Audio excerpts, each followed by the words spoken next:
तो हमने कल यानी कि अहंकार, तो इसको हमें समझना है कि ये जो ईगो है या जो द्वंद है या जो हमारे हर रोज जो हम कार्य करते हैं उसकी जो उसमें जब द्वंद उत्पन्न होता है तो उसमें जब हमारी कंडीशनिंग होती है तो हमारे ब्रेन के कौन से हिस्से में होती है। तो उससे पहले हमें ये बात समझनी है कि ये ईगो हम किसको कहें और ईगो से होता क्या है, हमारे अंदर किस तरह के भाव आते हैं। तो स्वामी शिवानंद जी बता रहे हैं कि the great enemy of an individual is the ego, the sense of I, कि मैं कर रहा हूं। हमेशा हमारे अंदर अगर ये भाव रहे कि मैंने खाना बनाया, मैं घर का काम करता हूँ, मैं ऑफिस से कमा के लाता हूँ, मैं ऐसा करता हूँ, तो जो मैं का भाव है, तो धीरे धीरे हमारे अंदर हमारी जो आत्मा की आवाज होती है, हमारे दिल की आवाज होती है, वो दिल की आवाज मिटती चली जाती है और मैं की आवाज बढ़ती चली जाती है। तो वो क्या कह रहे हैं कि the great enemy of an individual is the ego, the sense of I with its countless ramifications.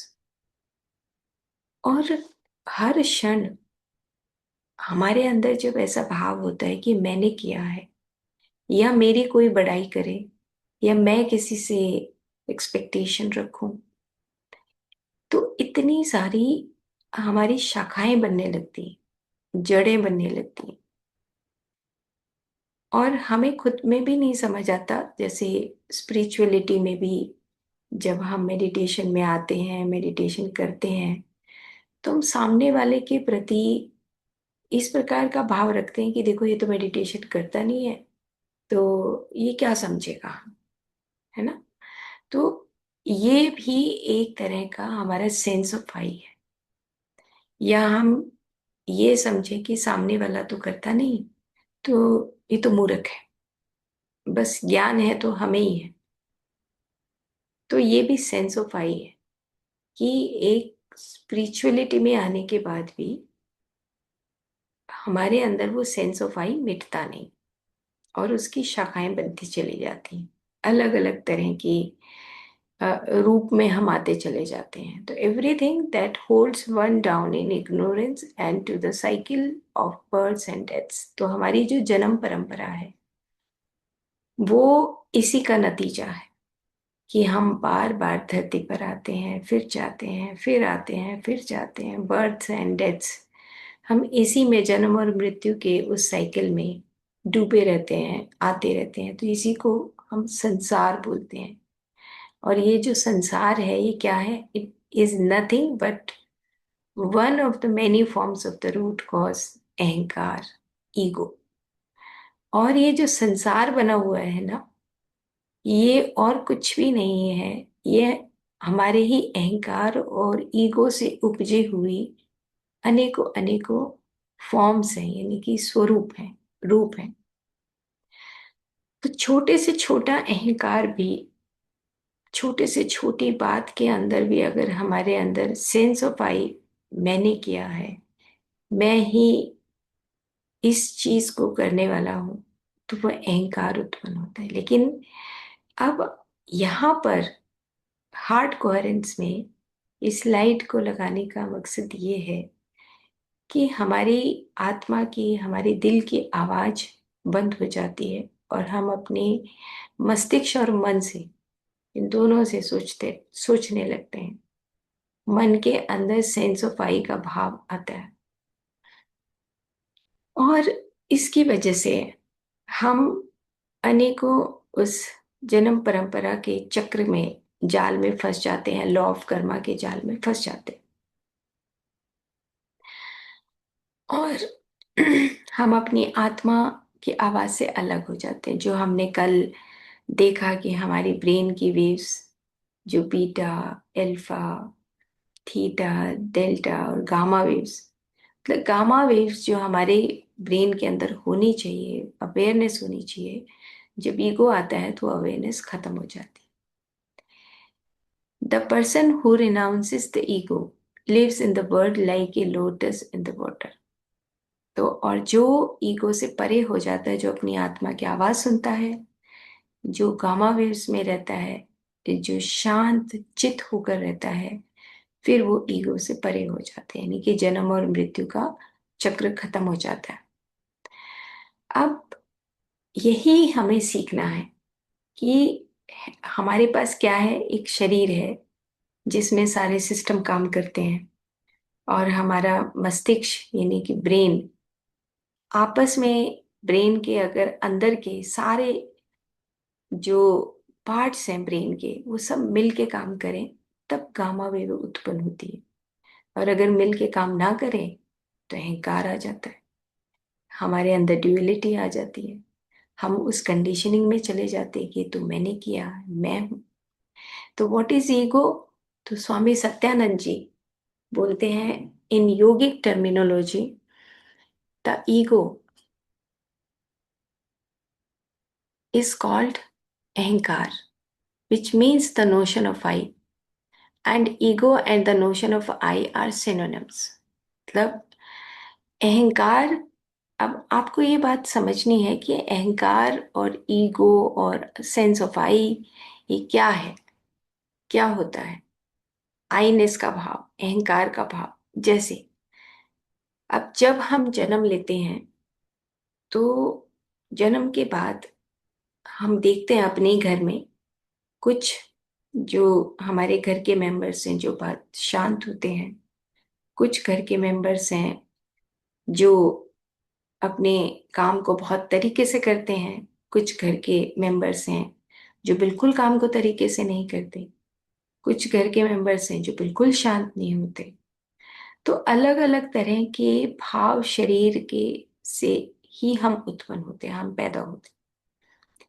तो हमारे घर के अगर 5 मेंबर हैं, 6 मेंबर हैं, तो सब अलग अलग अपने उस अंदर के उस ज्ञान जो लेकर आए हैं उसके अनुसार ही वो बड़े होते हैं, जिसको हम प्रकृति बोलते हैं, जिसको हम सेल्फ आइडेंटिटी बोलते हैं, कि वो इस तरह की प्रवृत्ति का व्यक्ति है।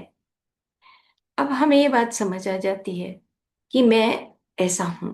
जैसे बहुत ही सिस्टम से काम करना, कुछ होते हैं जो बिल्कुल सिस्टम से काम नहीं करते, कुछ का पढ़ाई में ध्यान होता है, कुछ का पढ़ाई में ध्यान नहीं होता, कुछ सोशल होते हैं। तो अलग अलग तरह की प्रवृत्तियां जो हमारे अंदर बचपन से, जन्म से जो आती हैं, उसी को हम सेल्फ आइडेंटिटी, उसी को हम अहंकार बोलते हैं।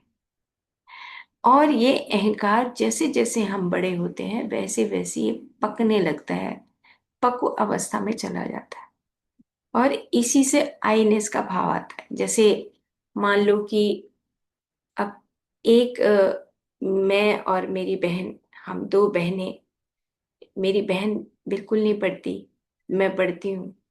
तो घर के सब बार बार मेरे को इस चीज को कहेंगे कि देखो ये तो पढ़ती है, वो पढ़ती नहीं है, वो तो पढ़ती नहीं है, घर में कोई काम भी नहीं करती।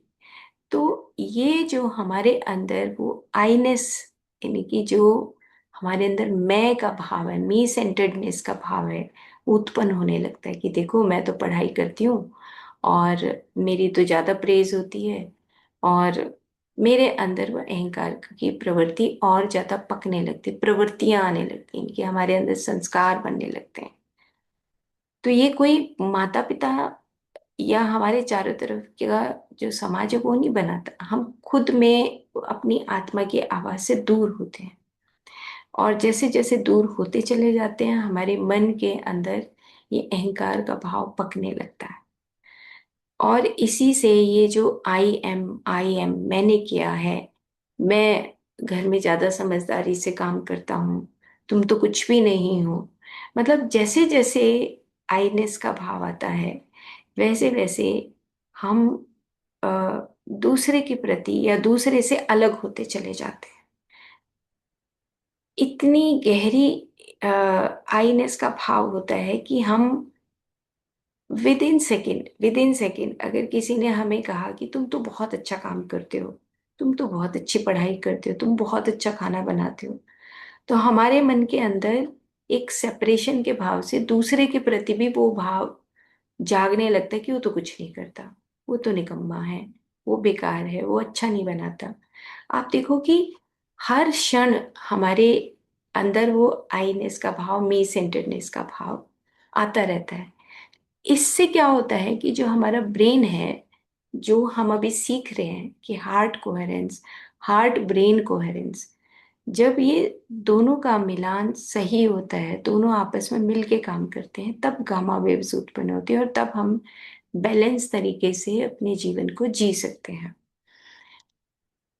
अब हम और थोड़ा आगे चलते हैं, अहंकार को थोड़ा सा समझेंगे, तब हमें ब्रेन के अंदर के हिस्से समझ आएंगे, है ना। तभी हमें पता लगेगा कि ब्रेन के अंदर जो हमारी हमारा फॉर्मेट है ब्रेन का, उसको किस तरीके से हम बदल सकते हैं अपने अच्छे काम करने से, दूसरों को सुख देने से, विशुद्ध प्रेम करने से, अच्छा भाव रखने से। तो पहले हम अहंकार के को समझें। तो वो क्या कह रहे हैं कि अहंकार का जो भाव है, अगर वो इगोइज्म आता है, तो egoism is the sprout of the tree of everyone's life.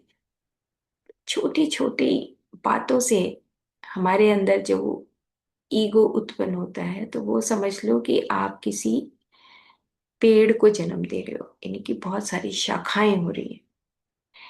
और in the interminable revolutions through the world, the sense of I, me, and mine is the cause that expand the tree into thousand branches. अब अंदर से हम अपने आप को analyse करें कि हमारे अंदर कब ईगो का भाव नहीं आता।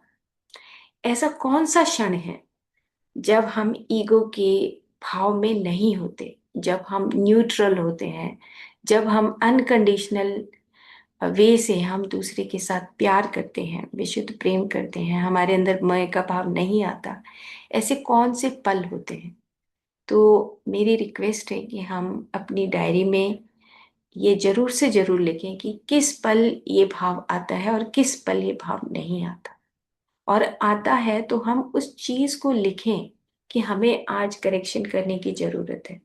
रीजन क्या है, क्यों जरूरत है इसकी? कि हमारे ब्रेन के अंदर जो हमारे सर्किट्स हैं, जिसको हम ने पीछे देखा उस पिक्चर में, कि जो हमारे सर्किट्स बनते हैं, उसके अंदर धीरे धीरे वो जो डुअलिटी उत्पन्न होती है, जहाँ पे हमारा मस्तिष्क और मन दोनों मिलके काम करते हैं, तो धीरे धीरे हमारी पूरी जिंदगी जैसे जैसे आगे बढ़ती है, वो परिपक्व अवस्था में चले जाते हैं और फिर हम अपने आप को बदल नहीं पाते। तो हमारी अंडरस्टैंडिंग जैसे जैसे बढ़ेगी कि ईगो क्या होता है, मी सेंटर्डनेस में कहाँ कहाँ अपनी उस अहंकार के भाव को साथ में रखता हूँ ना, और कहाँ मैं न्यूट्रल हो जाता हूँ, क्या मेरे इस लाइफ में ये सब चीजें सीखने से क्या मेरे जीवन में कुछ बदलाव आ रहा है या नहीं आ रहा है, ये हमें सीखना है। क्योंकि इससे हमारे ब्रेन के अंदर किस प्रकार से बदलाव होता है, मैं इसको थोड़ा सा एक पिक्चर के माध्यम से बताती हूँ। थोड़ा सा बताएंगे, फिर कल हम इसको रिपीट करेंगे। आप देखो कि ये मैंने एक पिक्चर लगाई है जिसमें लिखा है कि जो एडिक्शंस होते हैं, जो प्लेजर है, यानी कि बार बार जब हम दूसरे के साथ एक ईगो का भाव रखते हैं, तो हमें उसमें ना मजा आने लगता है। ईगो का भाव जब आता है कि ये मैंने किया है, मेरे अंदर दूसरे के प्रति एक एक्सपेक्टेशन का भाव होता है ना। तो हम एफ किंग वाला, जो मैंने बहुत पहले आपको शायद कुछ एपिसोड पहले समझाया था, कि एक एफ किंग होता है कि अपने अंडर सब कुछ रखना, पोजेसिवनेस रखना, ऑथोरिटेटिव भाव से दूसरों के साथ व्यवहार करना। तो इन दोनों में ये फर्क है। एक पिक्चर मैंने बिल्कुल अलग अलग लगाई है कि अगर हमारे अंदर प्लेजर उत्पन्न होता है, जैसे हम बार बार फोन की को स्क्रॉल करते हैं, इंस्टा चलाते हैं, बार बार हम किसी चीज के अंदर हमारी एडिक्शंस पैदा होती हैं, प्लेजर पैदा होता है। तो ये हमारे मन और मस्तिष्क के एक छोटे से एरिया को डिपिक्ट करता है, जो आप देख रहे हैं कि ब्रेन का एक हिस्सा है जिसमें रेड कलर के एरोज हैं, जहाँ पे लिखा है dopamine, pleasure, addictions, short term, जो हमें टेम्परेरी हैप्पीनेस देता है। जैसे हम ईगो क्या करता है, उन्हें टेम्परेरी हैप्पीनेस में रहता है, पर्सनल होता है, वो पर्सनलाइजेशन में उसको बहुत मजा आता है। जब ईगो आता है तो उसको अपनी पर्सनल बेनिफिट देखना होता है, उसको अपनी पर्सनल बेनिफिट के साथ साथ उसको लगता है कि ये मैंने बिल्कुल सही किया, उसको इंटरेस्ट आने लगता है, प्लेजर आने लगता है। लेकिन अगर हम एक खुशी के साथ जब दूसरे के साथ व्यवहार करते हैं तो पूरा ब्रेन इन्वॉल्व होता है। हमारे हार्ट की जब हम वॉइस सुनते हैं तो पूरा ब्रेन इन्वॉल्व होता है। देख रहे हैं आपकी ब्लू जो एरोज हैं, वो हमारे पूरे ब्रेन के एरिया को कवर करते हैं। जब हम न्यूट्रल होकर अनकंडीशनल वे से दूसरे के साथ जब हम प्यार करते हैं, व्यवहार करते हैं, तो हमारे ब्रेन के अंदर सीरोटोनिन लेवल बढ़ता है। और इधर अगर हम टेम्परेरी किसी दूसरे के साथ व्यवहार करते हैं, टेम्परेरी हैप्पीनेस दिखाते हैं, प्लेजर दिखाते हैं, तो हमारा डोपामिन बढ़ता है और उसका कुछ पर्टिकुलर एरिया कवर होता है। तो ये दोनों में आप डिफरेंशिएट महसूस कर सकते हैं। अब इसको हम थोड़ा सा और डिटेल में करेंगे, क्योंकि थोड़ा सा डिफिकल्ट होता है, तो हम फिर से यहाँ पे आते हैं कि जो इगोइज्म है उससे क्या होता है कि हमारे, अब जो स्वामी निरंजन आनंद जी हैं, यानी कि जो हमारे शिवानंद जी, उसके बाद फिर अ, उसके बाद आज की डेट में जो निरंजन आनंद जी हैं, जो बिहार स्कूल ऑफ योगा को संभालते हैं, वो क्या लिखते हैं कि how does the ego manifest, Manas the finite sequential mind. आप देखिए कि उन्होंने कितने एक पर्टिकुलर चीज से लिखा है कि सीक्वेंशियल माइंड बोला है उन्होंने मनस को।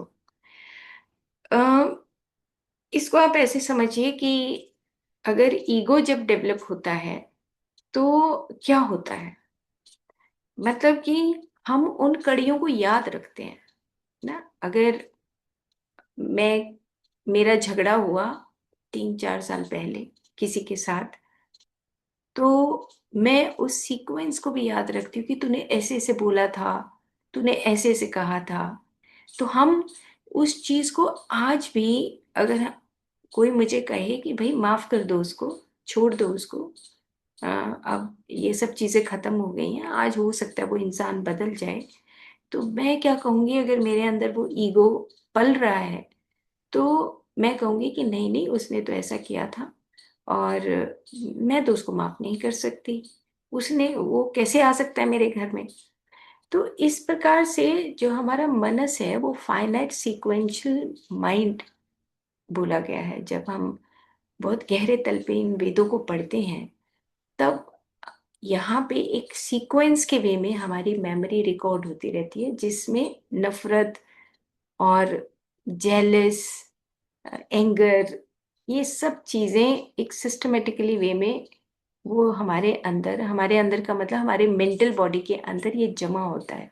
जैसे हमारे सॉफ्टवेयर है, जब हम कंप्यूटर में, एक हमारा हार्डवेयर है, एक सॉफ्टवेयर है, तो हम सॉफ्टवेयर में जो हम फोल्डर्स होते हैं हमारे, वो सीक्वेंस में आते हैं। हम अल्फ़ाबेटिकली हमारे सारे फोल्डर्स वो सीक्वेंस में होते हैं, जो जो भी हम फीड करते हैं वो सारा सीक्वेंस में होता है। इसी तरीके से हमारी मेंटल बॉडी के अंदर जो हमारा ईगो है, वो सब सारी चीज़ों को सीक्वेंस में रखता है। हमें याद रहे ना रहे, जब हम आगे बड़ी उम्र के होते हैं तो हमें कुछ चीज़ें याद रहती हैं, कुछ चीज़ें याद नहीं रहती। तो यहाँ पे वो बता रहे हैं कि मनस द फाइनाइट सीक्वेंशियल माइंड, बुद्धि इंटेलिजेंस, एंड चित्त impressions, memories, sanskaras are the areas where karmas are created। छोटी छोटी चीजों को भी हम नोटिस करना है हमें, कि हमारे चित्त के अंदर, मतलब चित्त का मतलब जो इम्प्रेशंस हैं, जो हमारे प्रिंट्स बनते हैं, ब्लू प्रिंट्स बनते हैं, हमारी जो मेमोरीज बनती हैं, जो हमारे संस्कार बन जाते हैं, हमारे प्रवृत्तियां बनती हैं, ये जो हमारे कर्मों को उत्पन्न करते हैं। यानी कि भगवत गीता तो ये बोलती है कि अंतर्गुण, अंतर्गुण का मतलब आपके अंदर के संस्कार और बहिर्कर्म, ये दोनों चीजें साइमल्टेनियसली प्रकट होती हैं। यानी कि अगर मेरे अंदर वो जो संस्कार है, मेरे इम्प्रेशंस, मेरी प्रवृत्तियां, अगर वो अच्छी नहीं है, किसी पर्टिकुलर कॉन्टेक्स्ट में अच्छी नहीं है, तो मेरे बाहर के कर्म ऐसे ही प्रकट होते हैं। यानी कि ज्ञान योग और कर्म योग दोनों इकट्ठे प्रकट होते हैं कि आपके अंदर क्या है, किस तरह की प्रवृत्ति है, और बाहर अपने आप अपनी कर्म इंद्रियों से किस प्रकार का कार्य कर रहे हो ना। तो हम जब किसी के घर जाते हैं या ऑफिस में जब बैठते हैं या समाज में हम कहीं पर जाते हैं, तो हमें सामने वाले की वो प्रवृत्तियां समझ आ जाती हैं कि किस प्रकार उसके, मतलब उसके कर्म करने से उसके अंदर के गुणों का पता लग जाता है ना, कि वो किस तरह की उसके वो कर्म करता है। हमें उसकी प्रवृत्तियों का, अंदर की प्रवृत्तियों का पता लग जाता है। तो क्या कह रहे हैं कि मनस, बुद्धि, चित्त, impressions, memories and sanskaras are the areas where karmas are created, but they manifest with the help of अहंकार, ego। यानी कि ego, ये अहंकार। म्यूट करिए आप, किसका ऑन है ये। तो कैसे हमारे अहंकार, यानी कि जो हमारा ईगो है, उसके साथ मिलकर ये हमारे कर्मास उत्पन्न होते हैं। अहंकार is self identity and gives birth to karmas. In life, it is the ego which plays a crucial role due to likes and dislikes created within. It awakens the need and ambition, the drive and motivation within, and resulting in either acceptance or rejection of a situation. अब इस चीज को हम समझते हैं और फिर आगे बढ़ेंगे। ठीक है, यहाँ पे लाइक और डिसलाइक की बात आई है। अब जैसे कोई हमारे घर के फैमिली मेंबर्स की बात करें, तो मैं कहती हूँ कि मुझे तो आ, ये अच्छा लगता है, ये मुझे पसंद है ये व्यक्ति। क्यों पसंद है? क्योंकि अगर मैं उसको कहूंगी कि मेरे लिए पानी ला दे, तो पानी ला देता है ना। और दूसरा व्यक्ति कहता है कि आप खुद खड़े होके नहीं ले सकते। अगर दूसरा व्यक्ति ये कहे कि भाई आप खड़े होके ले लो, आप तो सारा दिन फोन देखते रहते हो, आप खड़े होके ले लो, तो मैं उस व्यक्ति को, जो मेरे को मेरा ही दर्पण दिखाए, तो मैं उसको ये कहूंगी कि वो खराब है। मेरे मन में लाइक और डिसलाइक का भाव उत्पन्न होने लगेगा।